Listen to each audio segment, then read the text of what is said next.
ഇങ്ങോട്ടേക്ക് വാ. ഏറ്റവും മിടുക്കരായിട്ടുള്ള കുട്ടികൾ ഒരു 5 ആൾ ഇങ്ങോട്ടേക്ക് വാ. പെട്ടെന്ന് വാ. ഒരു 5 പേര്. 5 പേര് പറയുമ്പോ 5000 ആള് വന്നു അല്ല. ആ വാ, വേദിയിലേക്ക് വന്നു. ആ വന്നവര് മടങ്ങി പോകണ്ട. വാ പെട്ടെന്ന്. അവിടെ വരിവരിയായിട്ട് നിൽക്കും. ബാക്കി ആരും മിടുക്കന്മാരല്ല കേട്ടോ. ഈ കൈയടിക്കുന്ന എന്തിനു വേണ്ടിയിട്ടാണ്? നമ്മുടെ കൊച്ചു കൂട്ടുകാര് നമുക്ക് വേണ്ടിയിട്ട് പാട്ടും ഡാൻസും ഒക്കെ ഇവിടെ കളിക്കുമ്പോ നമ്മൾ കൈയടിക്കണ്ടേ?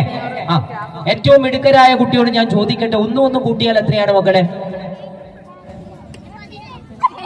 ഒന്നും കൂട്ടിയാല് 11.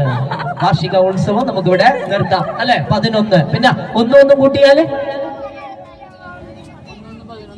2. ഒന്നും കൂട്ടിയാല് 2. പിന്നെ 11. ഒന്നിവിടെയും 11. പിന്നെ വേറെ എന്തുണ്ടാ? ഇല്ല. ഒന്നൊരു കൈയടി കൊടുക്കുക 11-ന്.